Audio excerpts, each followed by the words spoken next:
Hi friends, మీకు ఈ video నచ్చినట్లయితే ఈ వీడియోని లైక్ చేయండి, సబ్స్క్రైబ్ చేయండి. మీనన్ దగ్గర నుండి యువరాజ్ మళ్ళీ ఫోన్ కాల్ వస్తుంది. చెప్పండి బాయ్, ఏంటి కొత్త బిజినెసా అని యువరాజ్ అడుగుతూ ఉంటాడు. అవునని మీనన్ చెప్పడంతో ఏం బిజినెస్ బాయ్ అని యువరాజ్ అంటాడు. మాదక ద్రవ్యాల బిజినెస్ అని మీనన్ చెప్పడంతో మాదక ద్రవ్యాల బిజినెసా అని యువరాజ్ అడుగుతూ ఉంటాడు. అవును, నువ్వు మా తమ్ముడు టోనీ కలిసి ఇద్దరు ఆ బిజినెస్ చెయ్యాలి. మీరిద్దరూ కలిసి ఆ బిజినెస్ని మొదలు పెట్టబోతున్నారు. ఈ డీల్ జరగాలి అంటే మీ ఇల్లు సేఫ్ కాబట్టి నా తమ్ముడిని మీ ఇంటికి పంపిస్తున్నాను. మీరిద్దరూ కలిసి ఆ మాదక ద్రవ్యాల బిజినెస్ని ఓకే చేసేయాలి.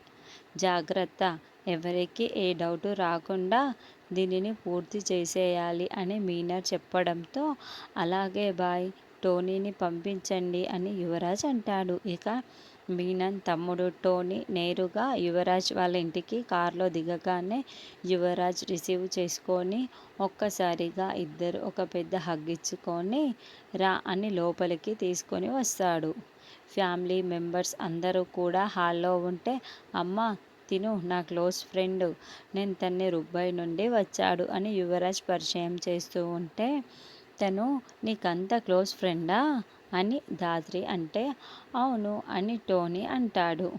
స్కూల్ ఫ్రెండా, కాలేజ్ ఫ్రెండ్సా అని ధాత్రి అనడం, కాలేజ్ ఫ్రెండ్ అని చెరొక పదం వాడుతూ ఉంటారు. దాంతో ధాత్రికి డౌట్ వస్తూ ఉంటుంది. ఒకరేమో స్కూల్ ఫ్రెండ్ అని, ఇంకేరేమో కాలేజ్ డేస్ నుండి అని వేరుగా చెప్తున్నారేంటి అని ధాత్రి ప్రశ్నిస్తూ ఉంటుంది.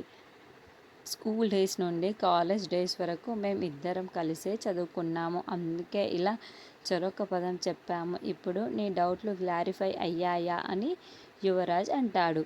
తర్వాత ధాత్రి కేదార్తో, అసలు వచ్చినవాడు కన్ఫామ్గా యువరాజ్కి ఫ్రెండే కాదు, అసలు యువరాజ్ కోసం ఫ్రెండ్ అంటూ ఇక్కడికి ఎందుకు వచ్చాడు అని ధాత్రి కేదార్తో చెబుతూ ఉంటుంది. సంథింగ్ ఈజ్ రాంగ్ అని ధాత్రి డౌట్ వ్యక్తం చేస్తూ ఉంటే, ఇంకో పక్క యువరాజ్ టోనీ ఇద్దరు కూడా గదిలో కూర్చొని డ్రగ్స్ ప్యాకెట్లని చేతిలో పట్టుకొని మాట్లాడుకుంటూ ఉంటారు.